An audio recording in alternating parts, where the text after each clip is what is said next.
जय श्री राधे। पूज्य श्री सद्गुरुदेव भगवान के चरणों में प्रणाम। श्री कृष्ण अनुरागिनी पूज्य संतोष बहन जी का जीवन चरित्र। कल हमने होली उत्सव सुना था। आइए आज सुनते हैं संत भूरी बाई जी से मिलन। वैष्णव समाज भूरी बाई से भली भांति परिचित है। श्री नाथद्वारा में रहती भूरी बाई पूर्ण रूपेण सिद्ध संत थी। इनकी चक्की से पिसे आटे का ही श्रीनाथ जी को भोग लगता। नारायण स्वामी और भाई जी जैसे महापुरुष भी अत्यधिक श्रद्धा से इनके दर्शन करने आते थे। इतनी उच्च स्तर की संत थीं, पर सब काम अपने हाथों से ही करती थीं। जंगल से घास तक काट कर लाती थीं। जब कभी ये वृंदावन आती तो दर्शन के लिए लोगों की भीड़ लग जाती। श्री धाम में ये जयपुर वाले मंदिर में ठहरती थी। इनकी कुटिया के बाहर द्वार पर लिखा था चुप। सन 1980 के आसपास की बात है। किसी परिचित से भूरी बाई के वृंदावन आगमन का समाचार मिला। तुरंत ही पूज्य संतोष बहन जी व उषा जी व उनके परिकर के अन्य बहनों को साथ ले जयपुर वाले मंदिर पहुंच गईं। छोटे से कक्ष में भूरी बाई रहती थीं। कक्ष के अंदर स्त्रियों के बैठने की व्यवस्था थी और पुरुष बाहर प्रांगण में बैठते थे। ऐसी मर्यादा भरी व्यवस्था थी। पूज्य संतोष बहन जी व सभी बहनें कक्ष के अंदर जाकर बैठ गईं। प्रवेश करते ही सब तेजस्विनी भूरी बाई को देखती ही रह गईं। लंबे कद की सफ़ेद मटमैली सी धोती पहने, केश विहीन शीश पूर्णतया धोती से ढका हुआ, भावमग्न चेहरा, बहुत ही प्रभावशाली व्यक्तित्व था। सरल चित्त भूरी बाई के रोम रोम से स्नेह टपकता था। हर चेष्टा से प्यार ही प्यार बरसता था। उन्हें देख बस एक ही नाम दिया जा सकता था, प्रेममयी। कमरा छोटा सा था। सभी बहनें सिमट सिमट कर बैठ गईं। पूज्य मनोहर दास बाबा भी थोड़ी देर बाद पहुंच गए। अंदर जाने लगे तो किसी ने उन्हें भीतर जाने से रोका। पुरुषों के बैठने की व्यवस्था बाहर है। बाबा कहाँ मानने वाले थे। बोले, मैं बाहर क्यों बैठूं, मैं भी अंदर जाऊंगा। कहते हुए सबको पार करते हुए सबसे आगे जा भूरी बाई के पास ही बैठ गए। उन्हें प्रणाम करने पर भूरी बाई ने बाबा को स्नेहवश अपने अंक में बिठा लिया। पूज्य संतोष बहन जी ने उल्हाना देते हुए कहा, बेटा है ना, विशेष स्नेह तो उमड़ेगा ही।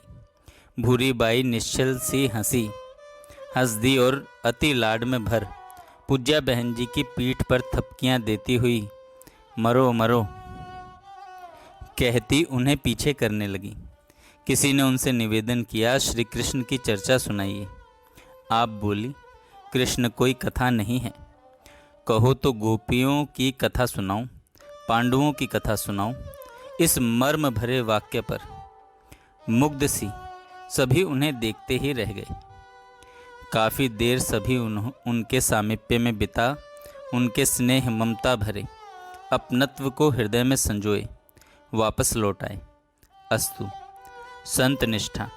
लगभग 12 वर्ष प्रेम बहन वाले सिंधी कॉलोनी के घर में रह कृष्ण प्रेमिनी पूज्य संत संतोष बहन जी ने रसमत भ्रमरी का सा जीवन बिताया।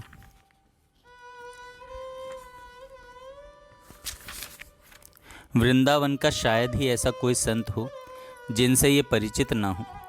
सन 1981 में वह मकान प्रेम बहन को बेचना पड़ा। सो पूज्य बहन जी राधा रमण मंदिर के पास ही गली में श्री अवध बिहारी लाल कपूर जी के घर आ गई। कपूर साहब से सभी ब्रज के भक्त के लेखक के रूप में परिचित हैं। इनके घर में पूज्य संतोष बहन जी ऊपर 2 मंजिले वाले कमरे में रह रही थीं।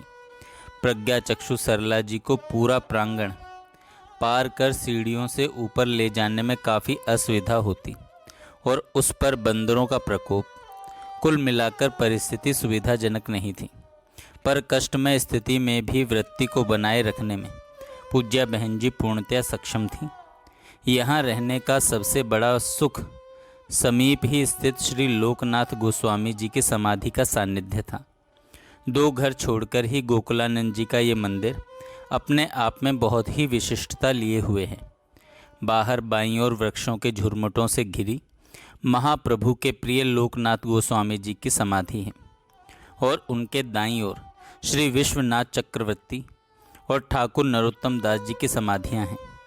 चारों ओर का शांत वातावरण और श्री चैतन्य महाप्रभु के परिकर के ये दिव्य महापुरुषों की सूक्ष्म पर अति प्रगाढ़ व्यापकता लिए उपस्थिति, समीप बैठते ही मन स्वतः ही नाम में डूब जाता है। इसी आकर्षण से पूज्या बहन जी का अधिक समय अब इन्हीं के पावन प्रेम प्रदायी सानिध्य में बीतने लगा। आप यहाँ आकर अपनी भाव तन्मयता में निमग्न बैठी रहती, समय का पता ही न चलता। सर्दियों में तो पूरा पूरा दिन यहाँ धूप में बैठी नाम चिंतन में डूबी रहती। समाधियों वाले प्रांगण में दाईं और अंदर मंदिर में श्री लोकनाथ गोस्वामी जी के सेव्य ठाकुर श्री राधा विनोद जी विराजित हैं। उनके दाईं ओर श्री विश्वनाथ चक्रवर्ती के महाप्रभु और बाईं ओर श्री नरोत्तम दास ठाकुर के सेव्य श्री राधा विजय। नीचे विद्याभूषण जी के सेव्य ठाकुर हैं। इसी मंदिर में एक छोटी सी शिला भी है जिस पर महाप्रभु के अंगूठे का निशान बना हुआ है। मान्यता है कि गंभीरा में महाप्रभु ने अपने हाथों से गुंजा माला के साथ ये शिला रघुनाथ गोस्वामी को वृंदावन आने के समय दी थी। पूज्या बहन जी इस शिला का दर्शन करती ही कैसी कैसी हो जाती थी। घंटों अपनी बेसुधी में इस पावन स्थली पर बैठी रहती। इन्हीं दिनों पूज्या बहन जी काफ़ी बीमार हो गई। इन्हें कई दिनों से काफ़ी तीव्र ज्वर आ रहा था। कभी कभी बीच में ठीक भी हो जाता था, एक दो दिन छोड़कर फिर अस्वस्थ हो जाती। डॉक्टर को दिखाने पर उसने टाइफाइड ज्वर की आशंका बताई और उपचार शुरू कर दिया। उन दिनों पूज्य संतोष बहन जी को अर्थ का काफ़ी अभाव था। उनके मामा जी का देहांत हो चुका था। कानपुर से रुपए आने की व्यवस्था काफ़ी अनियमित हो गई थी और ये तो किसी को पैसे भेजने का कभी संकेत भी न करती थी। सरला जी का काफ़ी पैसा था पर इन्होंने कभी भी उसमें से अपने पर एक पैसा भी खर्च नहीं किया और किसी से भी सहायता लेना इन्हें स्वीकार न था। आह, कैसी विचित्र ठाकुर निर्भरता। डॉक्टर दूध फल लेने के लिए कहता और यहाँ दवाई के लिए ही पैसे नहीं थे। अपनी बीमारियों को इन्होंने सदैव ही प्रारब्ध काटने का प्रायः मान धैर्य से सहना ही श्रेयस्कर लगा।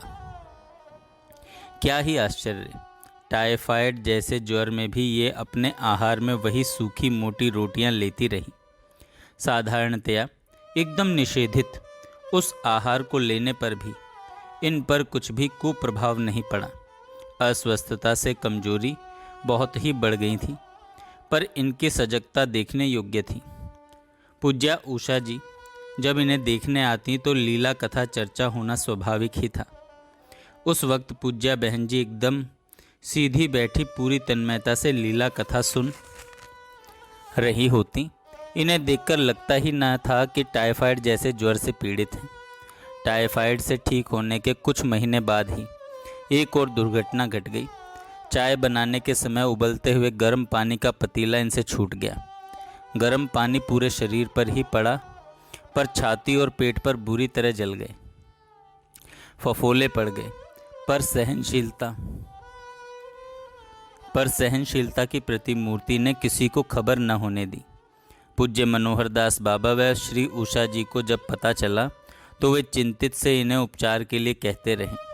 पर उपचार का प्रयास तो तब होता जब ये अपने घाव किसी को देखने देती। मनोहार, अनुनय, विनय सभी प्रयत्न हार गए पर ये अपने शरीर का कोई अंग किसी को दिखा ही न सकती थी। स्वयं सेवा के आदर्श किसी से सेवा लेने की सोच भी न सकती थी। न जाने कितने दिन इन्होंने ऐसे कष्ट में ही बिता दिए। तन की रुग्णता और इस घर की असुविधा ने इन्हें घर बदलने को विवश कर दिया। इनके कष्टों को देख सिंधी कॉलोनी में रह रही ललिता माता जी, उनके पुत्र और पुत्रवधू ने इन्हें वहां अपने घर में रहने का बहुत बहुत आग्रह किया। अंततः ये सिंधी कॉलोनी ही चली आईं। यहाँ एक कमरे में पूज्या उषा जी की प्रिय सखी पुष्पा जी रहती थी और दूसरे कमरे में सरला जी के साथ पूज्या संतोष बहन जी रहने लगी। पर यह घर काफ़ी नीचा बना हुआ था और वर्षा के दिनों में इसमें पानी भर जाता था। पूज्य संतोष जी वर्षा के दिनों में तो बहुत ही घबराई सी रहती। बादल देखते ही, मेघ गर्जन सुनते ही, नभ में काली घटा देखते ही ये व्याकुल हो जाती। सरला जी का हाथ थामे झट घर की ओर दौड़ लगा देती और उच्च स्वर से उषा जी को, विजय भाई को जल्दी भेज देने का आग्रह भी करती जाती। पानी भर जाने से सरला जी को घर तक ले जाना बहुत ही असुविधाजनक होता। अगर घर पर भी होती तो उनकी घबराहट उतनी ही होती। उस वक्त इनके नेत्रों में भय, वाणी में भय, चेष्टाओं में भय, बहुत ही विचित्र स्थिति होती। सदैव निर्भीक रहने वाली पूज्या बहन जी का इस भीत मुख मुद्रा का कौतुक वास्तव में सबको कौतूहल से भर देता। पूज्या संतोष बहन जी में सभी वैष्णवोचित गुण पराकाष्ठा लिए हुए थे। उनकी प्राणी मात्र के प्रति करुणा देख सहसा ही श्रीमद् भागवत में वर्णित रंती देव के वचनों का ध्यान आ जाता है, जिसमें वे कहते हैं, मैं भगवान से 8 सिद्धियों से युक्त परम गति नहीं चाहता, और तो क्या मैं मोक्ष की भी कामना नहीं करता। मैं चाहता तो केवल यही हूँ कि मैं संपूर्ण प्राणियों के हृदय में स्थित हो उनका सारा दुख सहन करूं, जिससे किसी भी प्राणी को दुख न हो। ठीक यही स्वरूप पूज्या बहन जी का भी देखने में आया। पर दुख कातरता संतोष बहन जी दूसरों के दुख में बहुत ही व्याकुल हो जाती थी और येन केन प्रकारेण उनके कष्ट निवारण के उपाय भी करती। उनका सेवा भाव अद्वितीय था। परिचितों की सेवा तो सब में प्रकट सी थी, पर यमुना पुलिन पर बैठे अपरिचित भिक्षु, कोढ़ियों और दीन दुखियों की सेवा भी वे बिना किसी संकोच या घृणा के करती देखी गई। घर से पानी गर्म करके ले जाती, रुई, दवाइयाँ और पट्टियाँ साथ ले जा उनकी सेवा करती। स्त्री पुरुष का भी भेद नहीं करती थी। अर्धविक्षिप्त से पड़े नंग धड़ंग भिक्षुओं को वस्त्र भी धारण करा देती। इस संदर्भ में किसी के कुछ कहने पर बोली, संकोच भय कैसा, माँ हूँ उनकी। ऐसी प्राणपगी सेवा का कोई उदाहरण सहज ही देखने में नहीं आता, पर दूसरों की इतनी सेवा करने वाली बहन जी खुद बहुत ही निरपेक्ष भाव से रहीं। उनकी छोटी बहन शांता जी यदा कदा अपने बच्चों कुक्कू और किरण के साथ वृंदावन आती थी। सरल हृदया शांता जी की अपनी बड़ी बहन के प्रति अत्यधिक श्रद्धा थी। वे उनके गरिमामय व्यक्तित्व से भली भांति परिचित थी, पर बहन जी तो किसी की भी अपने प्रति पूज्य भाव या मोह को सह ही नहीं सकती थी। इसलिए उनका व्यवहार अपने रक्त संबंधी परिजनों के प्रति रुक्षता लिए ही होता। वे शांता को कभी अपने पास ज़्यादा बैठने भी न देती। पूज्या उषा जी के यहाँ भेज देती थी या फिर देव दर्शन के लिए भेज देती। रात्रि ठहरने की व्यवस्था भी कहीं और ही करवा देती। अपने पास इन्होंने कभी किसी परिजन को रहने नहीं दिया। अंतिम समय की मरणासन अवस्था में भी जब कुक्कू और किरण आए तो उन्हें हर मिलाप आश्रम में ही रहना पड़ा। अपनी सेवा के लिए भी उन्हें अपने यहाँ रहने नहीं दिया। अंत तक अपनी इतनी निरपेक्षता निश्चय ही उनके व्यक्तित्व की उत्कृष्ट झलक है।